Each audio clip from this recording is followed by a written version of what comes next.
to another episode of Backstage with Angelo. And today I am super happy for two things. The first thing is because today is, and I'm recording this program right after, or actually the same day that this is happening. But of course it's gonna be published after, but who cares? I mean, I'm talking about the International Day of the Woman, or International Women's Day. So the reason I don't really care about doing this program the same day and then publishing it later is because, I mean, women have done so many great things for humanity. They have left their footprint in everything, in sciences, in society, television, entertainment, I mean, art, everywhere. So who cares if I publish this right after? That's completely okay. I just wanted to say thank you to all those women who have done a great and an amazing job creating, discovering, and just, you know, trying to bring a better quality of life for everybody on this planet. So thank you very much, women. And the second reason why I'm happy is because, remember I told you a few videos ago, I showed you my favorite Latino contestants for Miss Universe 2020. And of course, I told you that next would be Africa and Asia Pacific, which is what I'm going to do right now. And I'm very excited because I noticed that there's so many women in this pageant, in, you know, the Asia and Pacific region, that I would like to see in the top for Miss Universe. So I'm gonna start talking about them, and I'm gonna tell you exactly what I like and what I don't like of them. This is not about criticism. This is just about, you know, seeing the women, and potentially if someone out there is watching, like someone who is close to these girls, probably an opinion from a fan. I've worked with so many contestants, with so many models. I've been to Miss Universe rehearsals so many times, and I've been doing this, you know, pageant training, pageant coaching thing for so long, and I think that can probably help. So let's get started. First one, Miss Vietnam, one of my favorite Asian countries. She's beautiful, she has a great photography, and she has a great hair. Her runway is just okay. I mean, it can be improved, and I'm pretty sure that in Vietnam they can do that. Miss Vietnam can definitely get that done. She's a model. Did I say I loved her hair? I probably did. Okay, it's okay. I love Miss Vietnam's hair. Now, one downside of Miss Vietnam is that I could probably say that she's wearing contacts. In some of the photos, she's wearing contacts. I know this is part of just, you know, an accessory that women or everybody wears for, you know, changing the way their eyes look, but honestly, I would prefer to see, you know, they say the eyes are the window of the soul.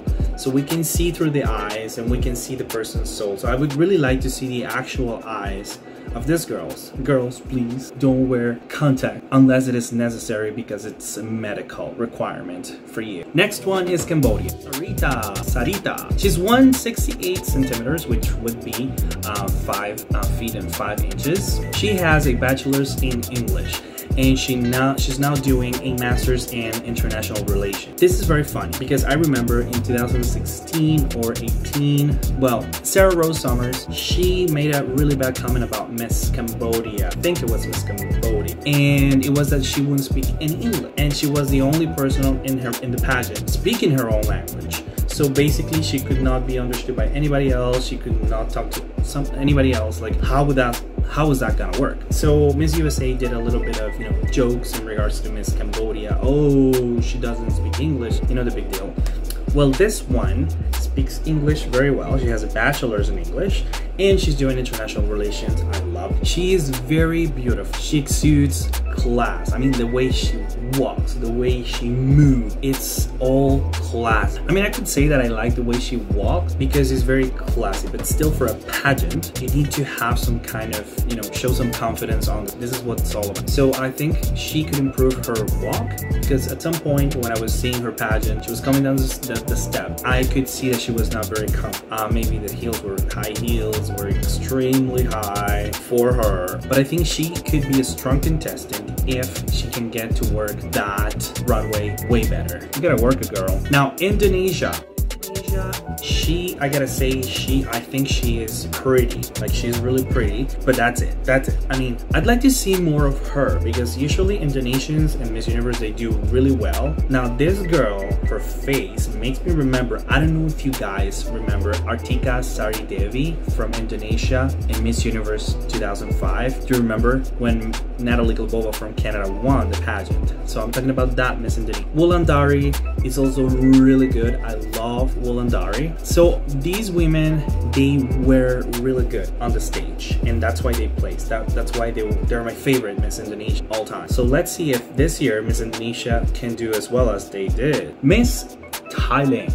Miss Thailand, I like her because she has a very candid face, and she projects a lot with her smile. I think her hair is amazing, it's great, and I think that she should wear it down for the competition, for the final. And you know, for her runway, I think it's one of the best runways I've seen in this year's Miss Universe, or at least in, you know, the elections of the national winners for Miss Universe.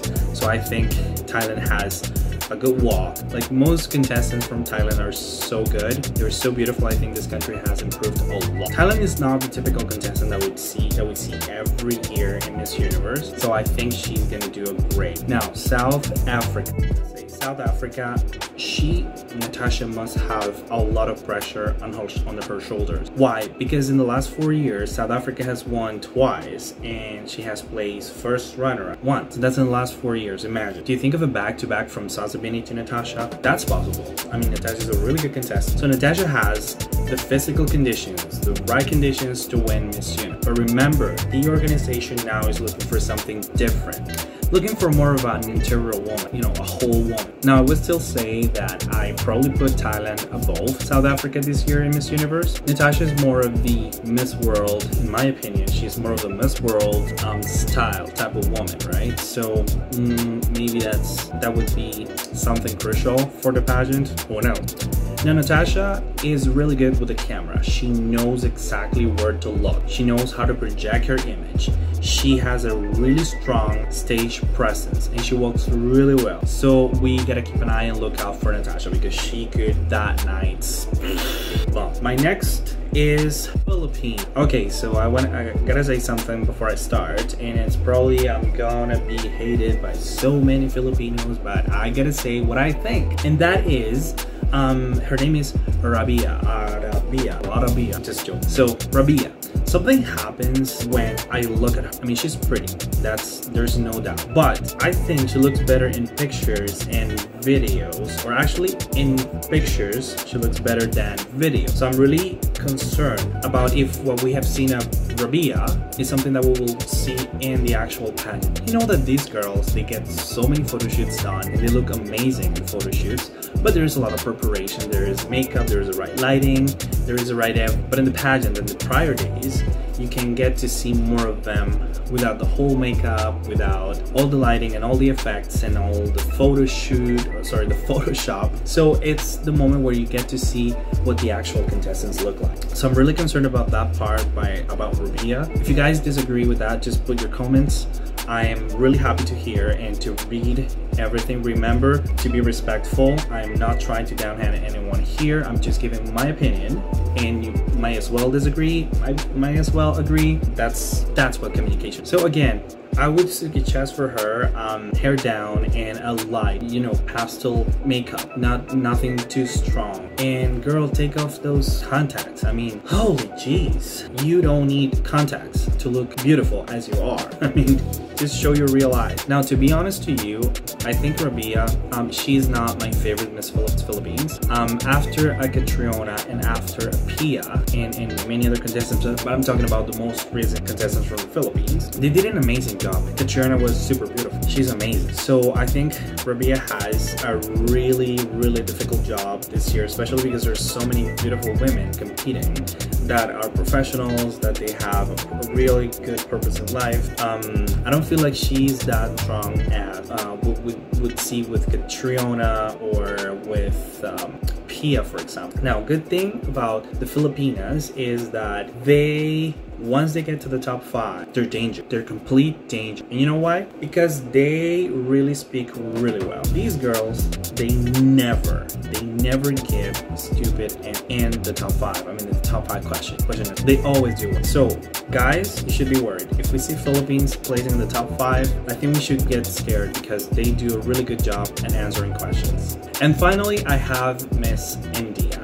So, Adeline, you know, India is one of my favorite countries in the world. I would love to visit India. It's a country full of culture. I love their food. The sweets are amazing. There's tons of stores here in Calgary for Indian food and sweets. Love it. I'm addicted to those, and now you guys know it. But this is about Adeline. Now, I would say her beauty is close to unique. That's my opinion. I think her runway is really good. India, it's been a while since India doesn't send like these, you know, really good contestants that really catch your attention. Adeline is one of, like, she is bringing back all that were missing from other Miss Indias in the past, or actually recently. But those Miss Indias from the past used to have or showcase in the pageant. So I think Adeline is doing something really, really well. Now, my suggestion for Adeline is that she needs to fix those eye bags. You can see the videos, you can see some photos, and you can still see those eyes. I think people can get surgery for those. I mean, it's really, really nice to see someone who doesn't have eye bag, but we don't know what's happening, like what's going on there, right? Maybe it's something that she cannot get rid of. Maybe it's a condition. You never know, right? So, but if it's something cosmetic that she can just take off, or she can just probably conceal it with makeup, that will work as well. Okay, guys, that was all for the Miss Universe my top so far for Africa and Asia Pacific. I hope that you guys enjoyed this new episode of Backstage with Angelo. Leave your comments. Tell me who is your top. Like, who is your favorite from Asia Pacific? Is it Vietnam, Thailand, Cambodia, South Africa, India, Philippines, or Indonesia? Let me know your comments. Let me know who are your favorites, and let's share this information. If you like this episode, remember to click on the subscribe button and also in the bell so that you can get notifications of new episodes. And also, if you like this, share it. Remember to share. It's always good to share. And give me a like if you like this episode, and I'm gonna bring you more. Next is gonna be the contestants from Europe. So that's what I'm gonna be posting next for Miss Universe top 5 or top 10 or whatever. You cannot miss my next episode. Thank you very much for watching, and I'll see you next time.